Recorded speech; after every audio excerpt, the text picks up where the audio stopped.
मैं तुम्हें मार डालूंगी, मैं छोड़ूंगी। तुम इस लायक ही नहीं है कि तू गुजर, तो फिर आप किसी के भी नहीं हो।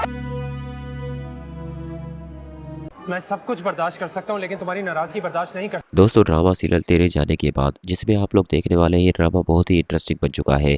यहाँ पर दोस्तों फरीन ने शादी तो कर ली है और अपनी गलती की भी, और अपनी गलती अब सुधार रही होगी। जिस तरह समीर ने फरीन को धोखा दिया, अब उसी तरह फरीन भी समीर के साथ सलूक कर रही होगी। दोस्तों उसका कोई भी काम नहीं करती। यहाँ पर फरीन तो अब ढीठ बन चुकी है क्योंकि वो समीर को पूरी तरह से अब सजा देने पे आ चुकी है। जो समीर ने उसके साथ किया वो भी अपने दिल में ये ठान लेती है कि मैं भी समीर को धोखा देकर ही रहूंगी, चाहे कुछ भी हो जाए। यहाँ पर समीर से ये सब बर्दाश्त नहीं होगा।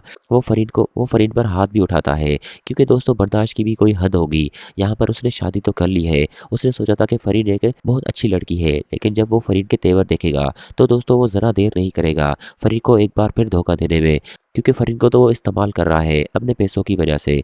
वहीं दूसरी तरफ दोस्तों आप ये भी देखेंगे कि फरीन की वालदा को तो बिल्कुल ही चैन नहीं होगा क्योंकि उसे लगता है कि फरीन ने सारा सामान समीर को दे दिया होगा, और दोस्तों ऐसा ही हुआ है।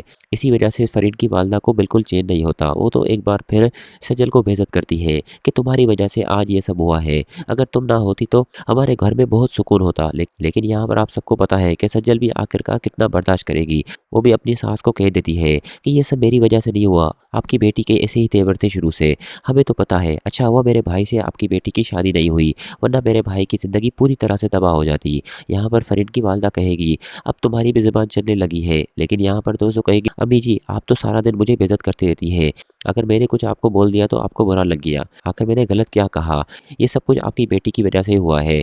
और अगर फरीन ऐसा ना करती तो आज आशर वापस जाते भी नहीं, हमारे साथ यहीं रहते। लेकिन ये सब बातें आपने आशर से छुपा के रखी, तभी आज आप अकेली हैं और इतना सब आपके साथ हो रहा है, तभी भी आप मुझे कसूरवार ठहरा रही हैं। साथ ही साथ दोस्तों अलीज़ा भी अपनी वालदा को समझाने की कोशिश कर रही है।